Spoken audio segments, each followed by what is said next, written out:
It is often argued that the federal minimum wage was never meant to be a living wage. However, we live in a society where a large number of people are trying to support entire families off of a minimum wage paycheck. It is clear that the federal minimum wage is not enough to support an individual, let alone an entire family. The real argument is over how doing such will affect our economy. It is necessary to raise the federal minimum wage from its current $7.25 an hour to at least $10 an hour in order to provide individuals working these jobs enough money to live on. Today, we will see how the minimum wage is currently not a living wage, how raising it will affect the economy and individuals positively, and what we can do to help make this change. We will also take some time to answer questions. Let us begin by taking a look at how the current minimum wage is not a living wage. With a large percentage of individuals working minimum wage jobs, it is imperative that they are making enough money to live on. Currently, considering that nearly 4.7% of all hourly paid workers were making at or below the federal minimum wage in 2012, it would only make sense to ensure that these workers can live off of their wages. Currently, they cannot, and this is a problem. A single person working a minimum wage job earns approximately $15,080 annually. The poverty threshold, according to the United States Department of Labor, July 12, 2013, is about $11,945 for a single person supporting only him or herself. However, for a family of 4 with 2 children, the threshold is approximately $22,283. This indicates that if the sole provider for the family is working a minimum wage job, they are living at about 65% of the federal poverty guideline. Income inequality is one of the greatest threats to America's long-term economic vitality, yet we are widening the inequality with wages that subject people to live in poverty, says California Democratic Representative George Miller during a press release in March 2013.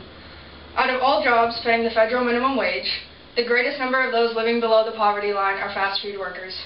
Nearly 1 in 5 families relying on the income of a fast food worker are living below the poverty line, while 43% have an income so low it is twice the federal poverty level, as stated by the Center for Labor Research and Education at UC Berkeley. On top of many minimum wage workers living below the poverty line, a majority of them are also part-time workers, meaning that they do not receive the benefits for the hard work that they do. The authors of the CQ Researcher article on the minimum wage state that nearly 68% of all minimum wage workers are employed part-time. This means that 68% of those receiving the federal minimum wage are most likely without benefits, forcing them to seek out help from our government. Sylvia Allegretto, labor economist and deputy chair of the Center on Wage and Employment Dynamics and author of Fast Food Poverty Wages, explains that nearly $243 billion taxpayer dollars are used every year to provide for these families seeking help from government programs like food stamps or Medicaid.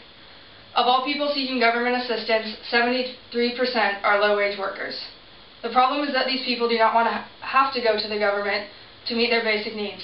It would make much more sense for their pay to be increased so that they too can contribute to our economy. Clearly, the answer to the problems of poverty for minimum wage workers is to raise the wages. But how can this be done effectively? Raising the minimum wage is definitely imperative at this point. However, it needs to be done with careful planning. In the past year, legislation has been introduced by the Democratic Party to increase the minimum wage. President Obama supports this proposal and plans to make the raise in stages over the next 2 years and hoping to prevent the closure of small businesses and loss of low-skilled jobs. It would ultimately raise the federal minimum wage from $7.25 an hour to $10.10 an hour. According to the Economic Policy Institute, a Washington-based think tank, the raise would affect a total of about 28 million workers. Nearly 17 million workers earning between the current and proposed federal minimum wages would automatically receive higher wages, while some 11 million making just around $10 an hour would also receive a raise. Of course, there are others who feel our economy is much too fragile for a wage increase. They constantly argue that demand for job creation is already too high, and that raising the minimum wage will only make it more difficult for companies, especially small businesses, to accept new hires. However, the argument surrounding this issue is not about job creation. It is about ensuring that those working are receiving the wages that they deserve. Wage stagnation is one of the key things holding back our economy from growing the way we need it to, according to Paul Son, General Counsel member at the National Employment Law Project, a legal organization that promotes workers' rights. Even then, Washington State has the highest minimum wage at $9.32 an hour, and as of April 2014, an unemployment rate of 6.1%, according to the Seattle Times.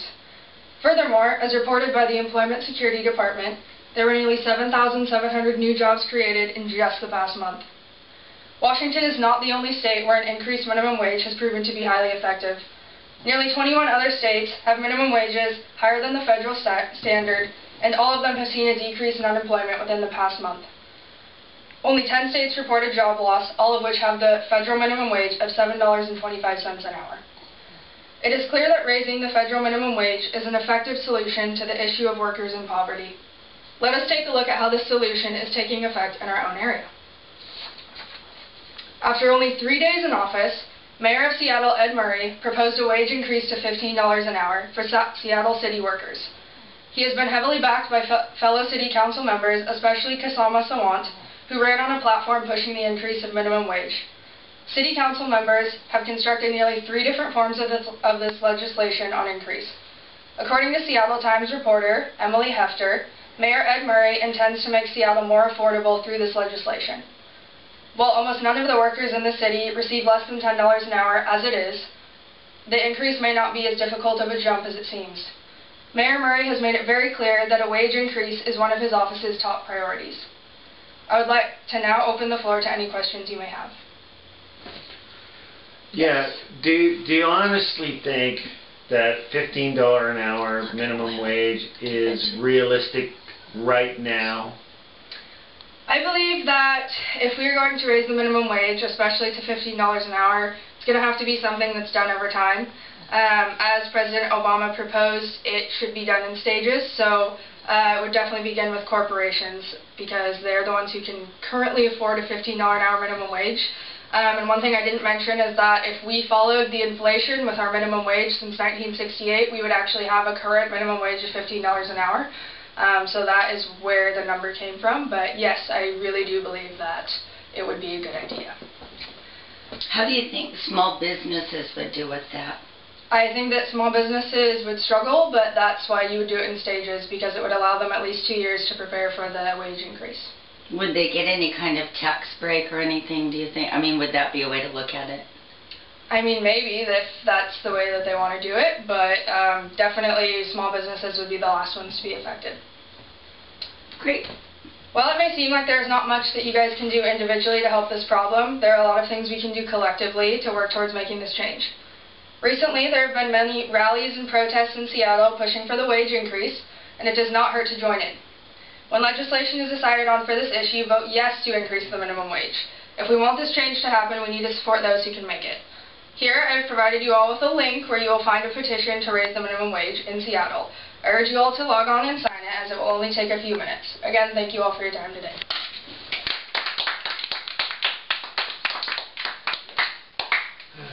I'm going to sign it for sure.